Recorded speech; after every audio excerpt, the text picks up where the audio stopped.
कर्जत तालुक्यात पुन्हा एकदा बालविवाहाचा धक्कादायक प्रकार समोर आला असून नेरळ पोलिसांच्या सतर्कतेमुळे दोन अल्पवयीन मुलांचे आयुष्य अक्षरशः उद्ध्वस्त होण्यापासून वाचवले आहे. नेरळ पोलीस ठाण्याचे पोलीस अधिकारी राहुल वरोटे यांच्या कार्यतत्परतेमुळे सुरू असलेला बालविवाह थेट बोहल्यावर जाऊन रोखण्यात आला. मिळालेल्या माहितीनुसार नेरळ पोलीस ठाण्यात देखील उकरूळ कातकरीवाडी येथील 17 वर्षीय अल्पवयीन मुलगा आणि खालापूर तालुक्यातील टेंभरे येथील 16 वर्षीय मुलगी यांचा विवाह मोठ्या थाटामाटात लावण्यात येत होता. बँड बाजा, वरात, नातेवाईकांची गर्दी आणि विधी सुरू असताना पोलिसांनी अचानक घटनास्थळी धडक दिली. विशेष म्हणजे दोघेही अग्निभोवती फेरे घेत असतानाच पोलिसांनी हा विवाह थांबवलाय. त्यामुळे एकच खळबळ उडाली.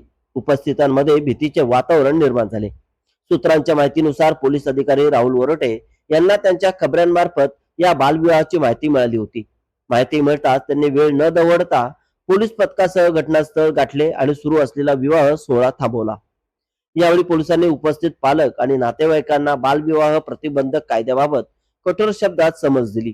बालविवाह हा कायद्याने गंभीर गुन्हा असून पुढे असा प्रकार आढळल्यास थेट गुन्हे दाखल केले जातील असा इशाराही देण्यात आला. नेरळ पोलिसांनी दोन्ही अल्पवयीन मुलांना ताब्यात घेऊन पोलीस ठाण्यात आणले. त्यानंतर समज देऊन त्यांना पालकांच्या स्वाधीन करण्यात आले. दरम्यान काही दिवसांपूर्वी रायगडच्या पोलीस अधीक्षक अचल दलाल यांनी ग्रामीण भागात बालविवाह विरोधी जनजागृती मोहीम सुरू केली होती. त्याच मोहिमेचा भाग म्हणून नेरळ पोलिसांनी ही मोठी कारवाई केल्याचे बोलले जात आहे. आज शिक्षण, खेळण्याचे आणि भविष्य घडवण्याचे वय असलेल्या दोन चिमुकल्यांना आयुष्यभराच्या जबाबदारीच्या ओझ्यात अडकवण्यापासून पोलिसांनी वाचवले. त्यामुळे राहुल वरोटे यांच्या या धाडसी आणि तत्पर कारवाईचे सर्वत्र कौतुक होत आहे.